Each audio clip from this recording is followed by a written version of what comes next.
Assalamualaikum warahmatullahi wabarakatuh. Nama saya Balkis Awanis binti Muhammad Subki. Nombor metrik 21041725. Kos Diploma Asy-Syariah. Hari ini saya akan bercerita mengenai komputer. Apa itu komputer dan mengapakah tercetusnya idea untuk mencipta sebuah komputer? Siapa pula orang pertama yang mencipta komputer? Jom saksikan video ini bersama-sama mengenai sejarah perkembangan komputer.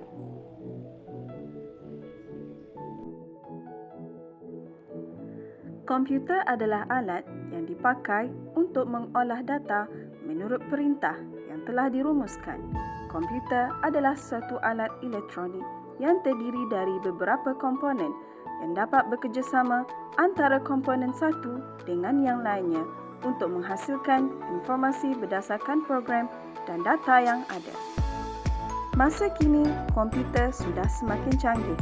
Sebelumnya, komputer tidak secanggih, seringan dan sekecil seperti sekarang. Terdapat 5 generasi komputer. Konrad Zuse adalah seorang engineer Jerman mencipta komputer Z3 untuk mendesain sebuah pesawat terbang dengan peluru berpandu. Tapi sekutunya Inggeris 1943 mencipta sebuah komputer pemecah kod yang dinamakan Colossus untuk memecahkan kod rahsia yang digunakan oleh Jerman. Perkembangan komputer generasi 1 diawali dengan terciptanya komputer yang disebut Electronic Numerical Integrated and Computer atau ENIAC. Komputer ini telah dicipta oleh John Presper Eckert dan John Moseley. ENIAC merupakan komputer serbaguna atau General Purpose Computer yang bekerja 1000 kali lebih cepat berbanding Mark I. John von Neumann mencipta Electronic Discrete Variable Automatic Computer atau EDVAC pada tahun 1945 dengan sebuah memori untuk menampung program ataupun data. Teknik ini memungkinkan komputer untuk berhenti pada satu-satu masa dan kemudian meneruskan tugasnya kembali. Pada tahun 1951, Univerb I atau Universal Automatic Computer 1 dibuat oleh Remington Rand menjadi komputer komersial pertama yang memanfaatkan model arkitektur von Neumann. Beberapa komputer generasi pertama adalah EDSEC, PCI, SIC, Harvard Mark II, Harvard Mark III, dan Univac. Penemuan transistor sangat mempengaruhi perkembangan komputer. Akibatnya, ukuran mesin-mesin elektrik berkurangan secara mendadak. Benda ini telah ditemui oleh John Bardi, Walter Bratton dan William Shockley. Transistor mula digunakan dalam komputer pada tahun 1956. Penemuan ini menjadikan komputer generasi kedua lebih kecil, pantas dan jimat tenaga berbanding komputer generasi 1. Pada awal tahun 1960, komputer generasi kedua berjaya dalam bidang perniagaan, universiti dan di pemerintahan. Komputer-komputer generasi kedua ini merupakan komputer yang sepenuhnya menggunakan transistor.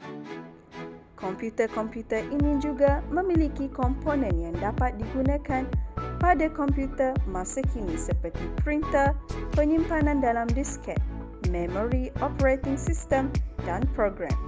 Komputer generasi kedua menggantikan bahasa mesin dengan bahasa yang menggunakan singkatan untuk menggantikan binary code. Hal ini memudahkan seseorang untuk memprogram dan menguruskan komputer. Generasi ketiga. Komputer generasi ketiga merupakan perkembangan yang paling pesat daripada perkembangan komputer yang ada. Komputer generasi ketiga muncul sejak 1965 hingga 1971. Pada masa itu, mereka merasakan bahawa transistor sudah tidak relevan lagi dan menemukan integrated circuit with quartz rock. Jack Kilby, seorang jurutera Amerika, mengembangkan Integrated Circuit atau IC pada tahun 1958. Hal ini merupakan inovasi baru dalam dunia komputer. IC dapat mengkombinasikan 3 komponen elektronik dalam sebuah piringan silikon yang kecil. Kemudian, para ilmuwan berjaya menghasilkan lebih banyak komponen dalam satu chip tunggal yang dinamakan semikonduktor, sehingga menghasilkan sebuah komputer yang semakin kecil kerana komponen yang ada di dalamnya dapat dipadatkan dalam sebuah chip. Beberapa buah komputer generasi ketiga antaranya adalah IBM, UNIVAC dan Honeywell. Generasi keempat. Setelah IC, tujuan pengembangan komputer menjadi lebih jelas dengan mengecilkan ukuran sirkuit dan komponen-komponen elektrik. Large Scale Integration atau CSI mampu memuatkan ratusan komponen dalam sebuah chip. Pada tahun 1980, VLSI memuatkan ribuan komponen dalam chip tunggal. Ultra Large Scale Integrated atau ULSI meningkatkan lagi jumlah tersebut menjadi jutaan. Hal tersebut telah meningkatkan efisiensi dan kecanggihan komputer. Pada tahun 1981, IBM memperkenalkan penggunaan personal computer atau PC untuk penggunaan di rumah, pejabat dan sekolah. Jumlah penggunaan PC melonjak dari 2 juta unit pada tahun 1981 menjadi 5.5 juta unit pada tahun 1982. Pada masa kini, kita mengenal IBM dalam pemakaian CPU. IBM PC4 Axis, Pentium, Pentium 2, Pentium 3 dan serial CPU buatan Intel. Ini semua termasuk dalam komputer generasi keempat. Generasi kelima. Mendefinisikan komputer pada masa kini agak sukar. Ini kerana perkembangan komputer yang semakin pesat. Contoh imajinatif komputer generasi kelima adalah komputer Pixie Hell ataupun Heuristically Programmed Algorithmic Computer 9000 dari novel author C. Clarke berjudul 2001: A Space Odyssey. Hal menampilkan seluruh fungsi yang kita inginkan daripada sebuah komputer generasi kelima dengan kecerdasan buatan Artificial Intelligence. Banyaknya kemajuan dalam bidang mendesain komputer dan teknologi semakin memungkinkan pembuatan komputer generasi kelima. Dua kemajuan rekaan terbesar adalah kemampuan pemprosesan paralel yang akan menggantikan model non-Newman, dan model non-Newman akan digantikan dengan sistem yang mampu mengkoordinasikan banyak CPU untuk bekerja secara serentak.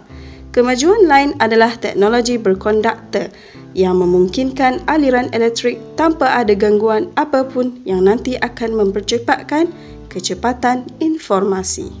Jepun adalah negara yang terkenal dengan projek komputer generasi kelima. Lembaga ICOT ataupun Institute for New Generation Computer Technology juga ditubuhkan untuk merealisasikan projek komputer.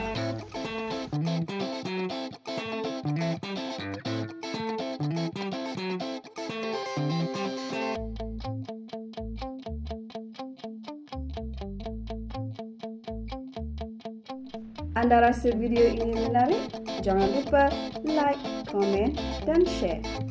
Bye!